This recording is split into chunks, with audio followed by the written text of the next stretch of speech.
If you think you already know how this story ends, you're watching the wrong part of it. Trump's hand comes down flat on the resolute desk. The sound carries further than it should in a room that size. Obama doesn't flinch. He doesn't blink. He sits in the chair across the desk. The visitor's chair, the chair reserved for foreign heads of state and people being told things they don't want to hear. And he waits. Then he says one sentence, 11 words, and the entire Oval Office goes completely, utterly silent. But to understand why those 11 words land the way they land, why the senior advisor standing near the door later described the moment as feeling like a change in atmospheric pressure, why 3 people in that room independently said they stopped breathing at the same moment, we have to go back to the morning this meeting was never supposed to happen. The transition briefing on November 10, 2016, was supposed to last 15 minutes. That was the White House protocol figure. A courtesy window, a handshake wrapped in procedure, the formal passage of power beginning its long, careful choreography. Trump arrives at the South Portico with a small security detail and a face carrying the particular expression of a man who has just won something he may not have fully anticipated winning. His tie is long, his shoulders are set wide. He takes the steps at the pace of someone who has decided the building is already his. A Secret Service agent who had worked the White House for 9 years later described the walk as different from every transition I'd seen. Most incoming presidents walk in a little tentative. He walked in like he was returning. Obama is waiting in the Oval Office when Trump crosses the threshold. This is the first thing you notice in the footage that later surfaces. Obama is already seated.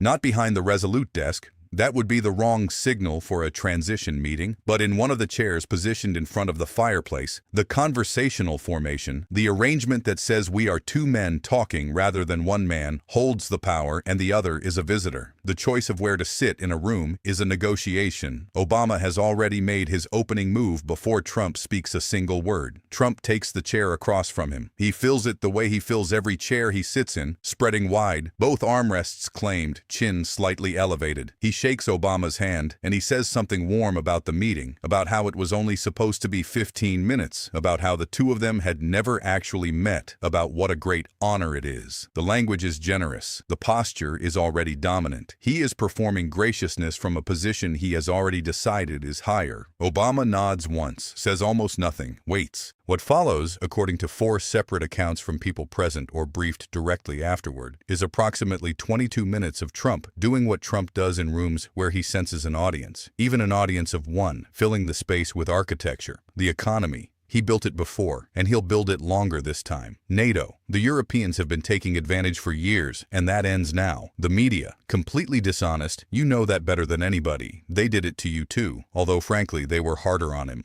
Much harder. It wasn't even close. The polls. Totally wrong. He always knew they were wrong. The real numbers were always there if you knew where to look. Immigration, China, the wall, the deals he's already thinking about, the calls he's already fielding, the foreign leaders who have already reached out since last night because they want to establish contact early, because they know what kind of administration this is going to be. Obama absorbs it. He does not agree or disagree. He does not shift in his seat. He does not check the time on the clock above the fireplace, though it is directly in his sight line. He holds the same expression throughout, attentive, present, precisely neutral. The expression of someone who was once the most powerful person in this room and understands that the most powerful move available to him now is to remain perfectly still and let the other man reveal himself completely. This is when you could feel it in the room, one aide would later say. The silence that Obama had been building, not an empty silence, but a full one, a silence with weight and direction, had been accumulating quietly for 22 minutes behind Trump's monologue.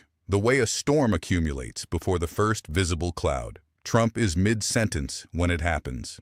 He is talking about the crowds. The inauguration is going to be the biggest. The numbers they are already projecting are unlike anything that's been done before. And he pauses for a half second, the natural pause of someone expecting acknowledgement, expecting the small affirming noise that keeps the rhythm going. Obama has been giving him those small affirmations throughout, the nods and the mm-hms that function as social punctuation. This time, he doesn't give one. He lets the pause run. He lets it run past the comfortable length and into the territory where a pause becomes something else entirely. A question that hasn't been asked yet but is already present in the room. Trump's hands, which have been moving in their characteristic patterns throughout, go still on the armrests. Obama leans forward slightly, not aggressively. The movement is small, controlled, the way a surgeon leans toward a procedure. Not urgent, just precise. He looks at Trump directly, and then he says it. That's the thing about this office. It doesn't care what you think you know walking in. 11 words, said in a register so low, and even that the two aides standing near the door later disagreed about whether they had heard the words or understood them from context. There is no heat in it. There is no confrontation in the conventional sense. No raised voice, no pointed finger, no sentence constructed as an attack. It lands the way the deepest truths always land. Not as a blow, but as a weight, settling onto everything in the room simultaneously, pressing down with the accumulated gravity of 8 years, of 2 terms,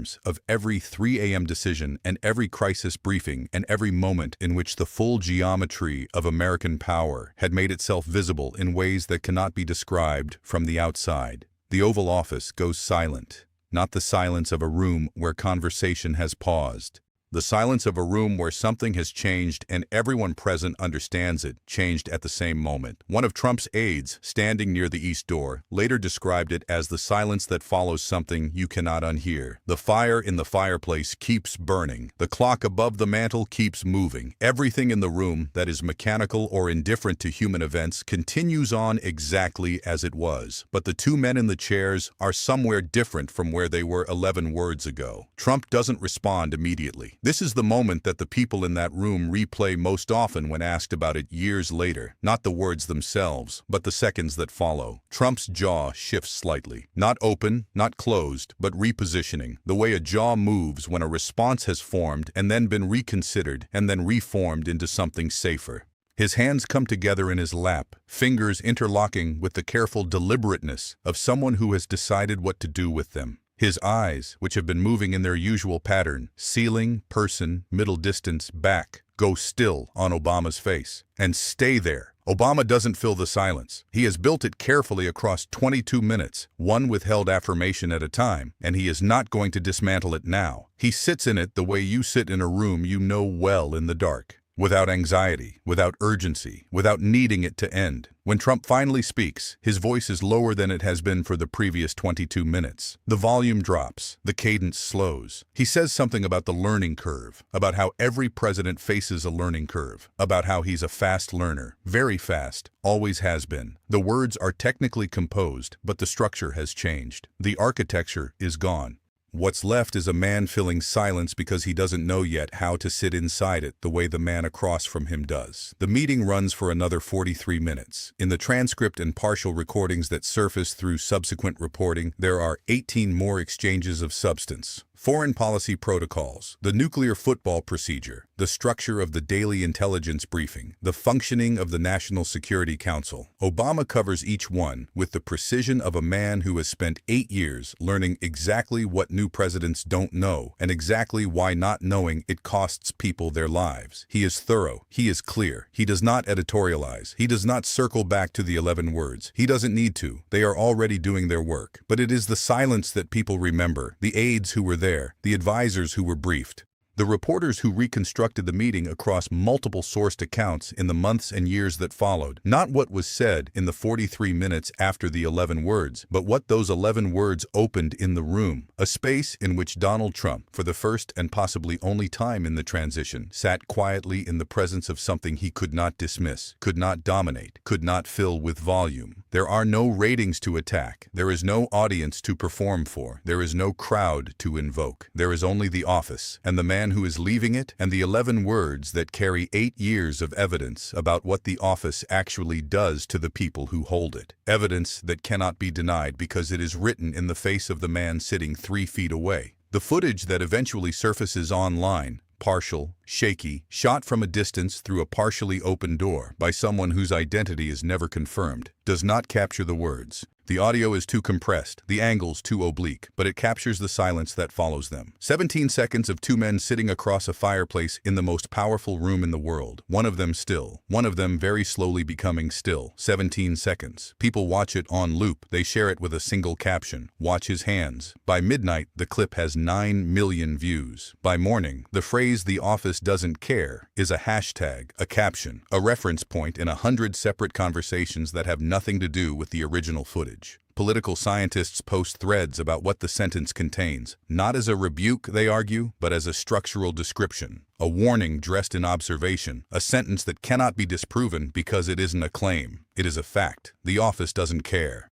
It didn't care when Obama walked in, and it didn't care when Trump walked in, and it won't care when the next person walks in, and the geometry of that remains unchanged regardless of the volume of the man sitting behind the desk. Trump posts about the meeting twice that week. Both posts describe the conversation as great and very productive, and refer to Obama as very nice actually. Neither post mentions what was said near the fireplace. Neither post mentions the silence. A reporter asks about it at a press conference 6 weeks later. Trump says he doesn't remember any specific moment standing out, says it was just a normal transition meeting, very standard, very professional. The footage of the 17 seconds is already on every phone in the briefing room. Nobody says anything. If this changed how you see power, hit subscribe. If it didn't, watch it again. The details you missed the first time are the ones that matter most. Notifications on. Next one drops soon.